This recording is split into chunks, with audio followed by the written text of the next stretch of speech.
I'm going to do a Yui. I mean, we can't take an adventure bike with knobbly tyres and not take it off-road. It just seems silly.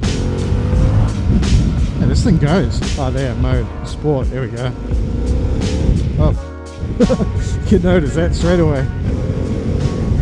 Nice. I don't want to get too cocky, but so far it's really easy to ride off-road. I can hear the comment section now. That's not off-road. It's a dirty tarmac. Oh, bumpy, bumpy. Oh, she's dirty.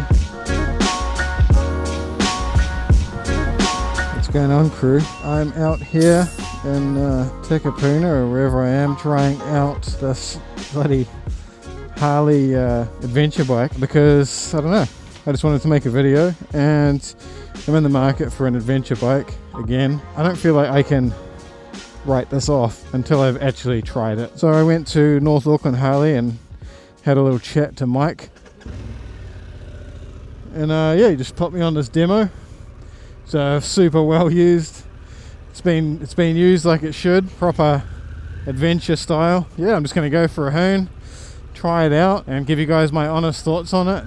These things are so cheap now, I assume because, idiot, maybe they're not as popular as they thought they might be or whatever. I mean, you know, it's Harley's first adventure bike, so I think it's a pretty good effort on their behalf. You know, you can get one for like 20 grand, brand new in New Zealand now at the moment, which is so cheap for a full-size adventure bike with electronic suspension and all the stuff that this one comes with. So I'm sure it's got its negatives and positives, but I've only just jumped on it. But anyway, I'm going to get it on the highway first. I've owned a KTM 1290 Super Adventure R. That was a 2021 model, and I've ridden a 2023 BMW 1250 GS. I've ridden all the Triumph Tigers. So I think I've got a pretty good gauge on what's available at the moment for adventure bikes. This one's equipped with a Screaming Eagle exhaust, and I'm sure it's got like a stage 1 tune or whatever they're called, but I've never ridden any Harleys that have this Revolution Max motor. So yeah, it's really interesting. It's such a different experience to the normal Harleys that you're used to, but it really feels quite powerful. It has Anarchy Wilds on it now, Michelin Anarchy Wilds, like proper knobbly tires, and I can feel them, but it still feels super smooth. I'm not getting really any vibrations, maybe a little tiny bit through the foot pegs, but nothing major. And yeah, it just feels, so far feels like a super stable, large adventure bike. Although the tank does feel quite slim compared to others, like the Triumph Tiger, the big one, feels wider than this, so does the GS. The tank feels quite slim, but I've heard comments about it feeling quite top heavy off-road. I don't know if we'll be able to find any off-road, but we'll give it a go. But yeah, heaps of torque. You can really feel the power low down. I guess it's kind of has, you know, both the best of both worlds with the Harley kind of V-twin torque, but also, you know, being water cooled and fuel injected and all that kind of stuff. It's got some more high-end power as well. But yeah, you can really feel it. Wind, I don't know if this is the stock screen, but the wind's kind of hitting just above my visor. I'm getting a tiny bit of head bobbling, but not much really. I'd say it's sufficient. LCD screen is really nice and big and sharp. Not the brightest one I've ever seen, but it's still pretty bright. Controls, a lot of controls on this one. This one has heated grips, electronic suspension, a whole bunch of stuff. It has navigation, he was saying, but it's like through the Harley app, so I don't know how good that is, but it's probably not something I'd use unless it had like CarPlay. Anyway, I'll jump off the highway and we'll have a bit of a walk around of it.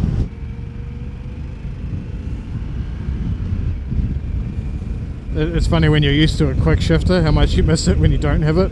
I'm not sure if it's an option for these bikes or whatever, but this one doesn't have a quick shifter or an auto blipper, so I mean, it's not a deal breaker. The clutch is really light, and you know, it's fine, but I'd probably get a quick shifter on it.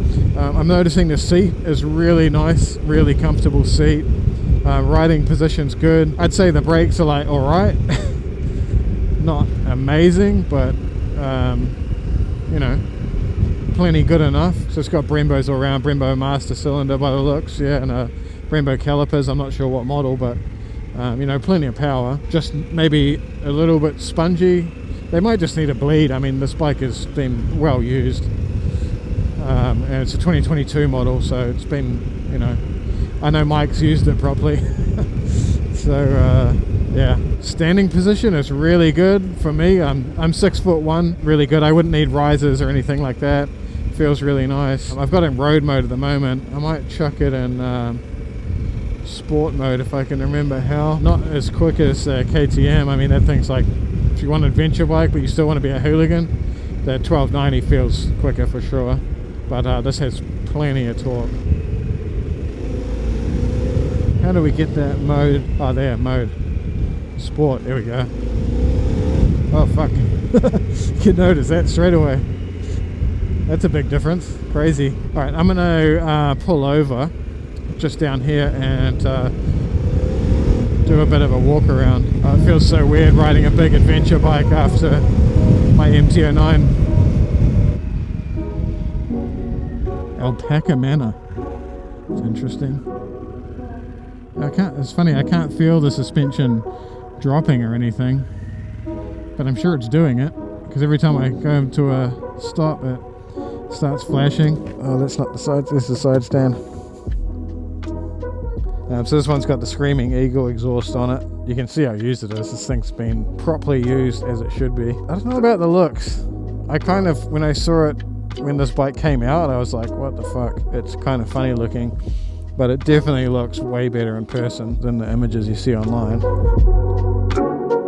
Alright guys, so the Harley 2020, this is a 2022 model, Harley Davidson Pan America. It's the full-on model with the electronic suspension, and this one's got the pipe and crash bars and underbody protection. It's a pretty cool bike. Whether you like the look of it or not is kind of completely up to you. When I first saw it on the images when the bike came out, I thought it was not nice looking at all. Still have mixed opinions about it, but it definitely looks way better in person. And I'm obviously years behind with this review, but it's the first time I've ridden one. And as I was saying before, I have ridden pretty much all of the options for big adventure bikes out there at the moment, other than maybe the Africa Twin, which I haven't tried. But this thing being $20,000 New Zealand at the moment is a crazy deal for a brand new full-size adventure bike. In the market at the moment looking for a new adventure bike, I really miss it. I've had my heart set on the T7, but you know, I want to try everything before I make a decision. And this thing being 20 grand, I had to give it a go and test it out. And so far it hasn't disappointed. It's really nice. I haven't tried it off-road yet, so after this we'll go and see if we can find some gravel at least and put it through its paces. But yeah, it's a really cool bike. The Revolution Max mode is pretty cool. It's really powerful, really torquey unit, and plenty of power up high as well, but it's not what I would, you know, it's not a traditional Harley by any sense of the imagination. It doesn't feel like a normal Harley if you've ever ridden one. I've had a Street Bob and a Lowrider ST, and it feels nothing like it at all. It feels like a completely different brand of bike. That's a good thing in some areas and a not so good thing if you're a Harley enthusiast, I guess. But build quality on it so far seems really good. I can't pick anything out that feels like really cheap, other than maybe these handguards.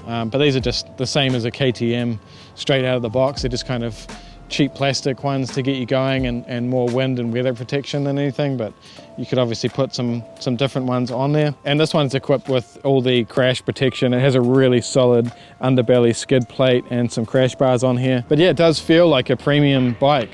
There's nothing that kind of stands out that makes it feel cheaper than anything else. I'd say the build quality is pretty similar to my 1290 KTM that I had. Very different motorcycle, even though they're both kind of liquid cooled V-twins. But you know, just a very, very different feeling bike. Height wise, it's hard to say. Because it has the suspension that drops, I can't really tell if it's too high, but for me at 6'1", when this bike drops and the seat is in a high position, I can get both feet down, no worries at all. I can actually get my heels down just on both sides. Height isn't an issue. I don't know if I'd probably be turning the height control off if I was riding it, just because I don't really need it to drop, and I'd prefer it to just kind of stay still, but that's just me. I'll try and give you guys a couple of angles so you can see what it looks like at 6'1". So yeah, as I said, 6'1", standing position is good. Maybe a little bit low, but there's plenty of adjustment in the bars, and yeah, it feels nice and solid. I think straight out of the box it'd be pretty much ready to go. Just jumping off the bike then and putting some pressure on here, this feels kind of cheap. It's obviously just a plastic cover. All the switchgear feels nice. The clutch is surprisingly light for a Harley. I'm not used to that, so you know, it must be the Revolution Max motor and how that's set up. Lots of buttons and controls, traction control. This one has, like, you know, you can pair your phone to it and have Bluetooth control over the audio and everything like that. Really nice pillion seat as well, so I think this bike would be good for like 2-up traveling if you wanted to take someone along with you on a big journey. It's a pretty cool bike, honestly. There's that Revolution Max motor, the big Brembos. These ones, they didn't feel like, the calipers are pretty small, and it didn't feel like super confidence inspiring, like it needed a bit more feel, but it does have plenty of power. And the big bash plate and radiator guard and everything, it's got a headlight guard on there. That all looks really cool too. Like I said, the looks is going to be so individual, but it's something that I could probably warm up to and make it look cooler. I don't like hate it. Yeah, I guess it's just going to be down to your individual preference, to be honest. I'm going to jump back on it now. We'll go for a bit of a ride, find some twisties. I really want to find a little bit of gravel road. I don't know if we're going to be able to, but we'll give it a go. We've got a little bit of time. So let's just jump back on the bike anyway. Everything about this bike feels different to a normal Harley. It's quite funny, like even the power switch is kind of a flick and then button. Nice little animated display there.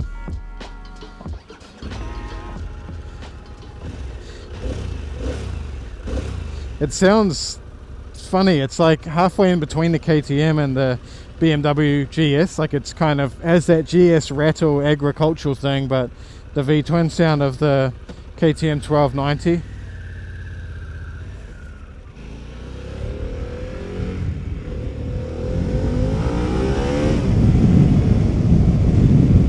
It has plenty of power, honestly.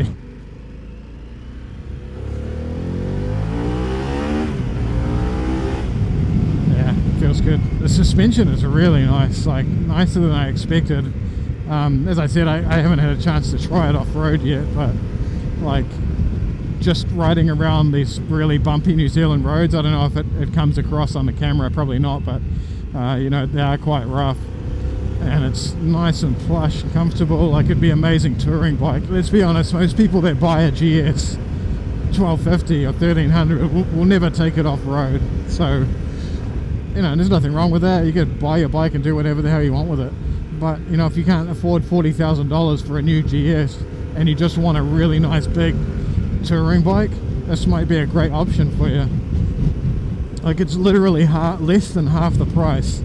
If you take them both bikes brand new, a brand new 1300 GS or even a 1250 GS new, and one of these brand new, this is less than half of the price and has most of the tech that the GS has. So as far as a touring bike goes, I mean, I don't think there's much to complain about, to be honest. Actually, I know where we can find a gravel road. I'm going to do a Yui. I mean, we can't take an adventure bike with knobbly tyres and not take it off-road. It just seems silly. Well, the bars have a really crazy turning lock. Great for U-turns.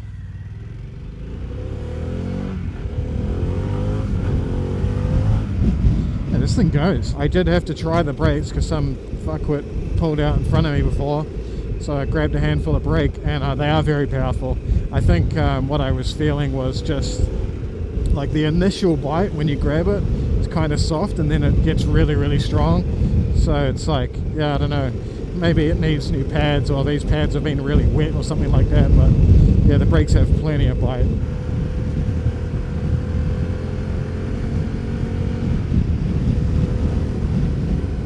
If you guys are looking at getting a Harley or anything like that, like honestly, I wish more dealers were like North Auckland Harley Davidson. Just go see Mike at North Auckland Harley, super friendly guy.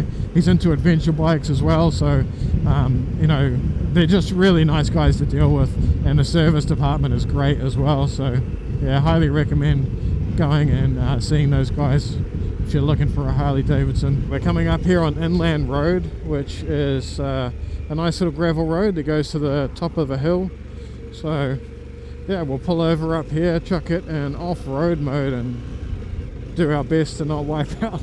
And we are now an adventure rider. Alright, let's chuck it in off-road mode. I know Mike said it has like off-road and off-road plus. I don't know what the difference is. I assume off-road plus like doesn't have ABS in the rear or something. I don't know, but let's just try that anyway. Who cares? See how we go.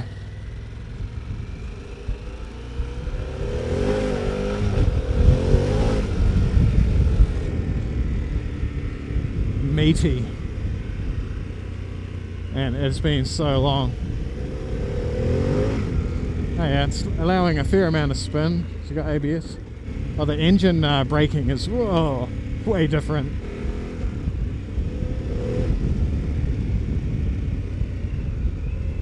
Yeah, it feels like it does still have ABS, but it's not like it's still stopping.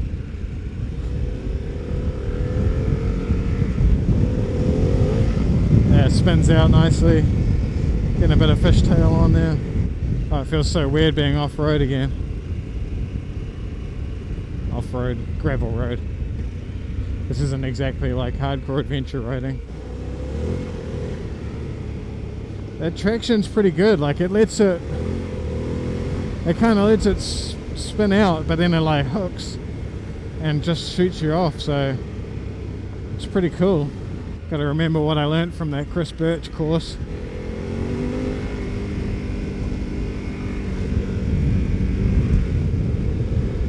Pretty rusty.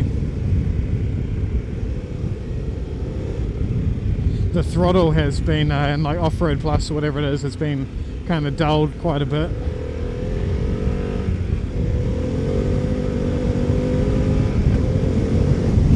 Nice. It's good fun riding off-road. Honestly, I know so little about this bike, so I don't know if like the suspension has been changed in off-road mode or like, you know, the damping or anything, but it feels really solid so far. Throttle mapping is really nice.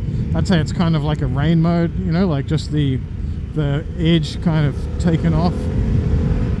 But it still goes drifting around that corner a little bit. It's not often you do this to a demo dealer bike. I don't want to get too cocky. But so far it's really easy to ride off-road. I know the comment, I can hear the comment section now. That's not off-road. It's a dirty tarmac. Oh. It's hooking up nicely. It's quite rocky gravel up here.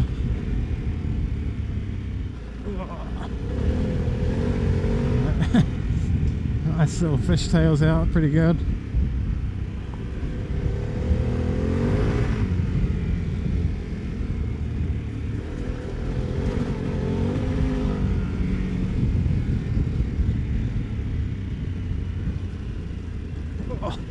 Bumpy. Jeez. Washboards. I got my tyre pressures back up as well. They were low before because Mike had it set up for a bit of off-roading. But man, this thing's fun. It's, I mean, you know. Okay, so ABS is still working. I know you can turn it off, so. Woohoo!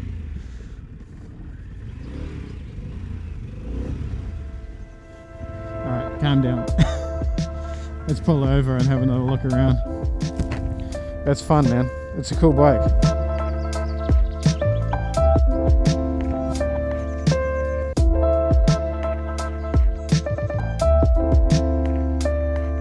Oh, she's dirty. Well, guys, summing up this ride, I reckon it's pretty cool, honestly. I do honestly like the look of it from the side and the back. The front's kind of the only thing you've got to get used to, but it's a cool looking bike, I reckon. I like the spoked wheels, how it has the spokes on the outside. That's pretty cool. Yeah, just a gnarly bike, to be honest. It is a bit top heavy, like I can feel that. I can feel what people are talking about, but you know, and it has nowhere near a full tank of gas at the moment. But I think if I was going to sum up this bike, I'd say it's an amazing, large, high-tech touring bike that does gravel really well. I haven't experienced it like off-road. You know, my 1290 I took like proper off-roading. I did the Chris Birch course with it down in Thames, and you know, having it all over the place, that thing was crazy. I wouldn't probably have the same confidence in this bike that I would in the 1290 and like enduro type stuff, but you know, comparing this to like a GS, which is going to be used mostly for touring and like gravel roads like this and a little bit of off-road, you know, a little bit of like heavy off-roading or something, I reckon it's awesome. And like I said, for that price, it's so cheap. It's such a cheap bike. So I'm gonna get out of here and ride back. I'm gonna put some fuel in it, seeing as I've used most of my fuel up getting out here and thrashing it a little bit. I'm gonna go chuck some fuel in it and head back. So I'll see you guys in the next video. Oh, not at the moment, but yeah. Yeah, I'm just test riding a motorbike. Thanks, bro. I just noticed it has it's keyless, like it's a keyless ignition and all that, but it has you have to use the key to open the petrol filler, which is kind of annoying.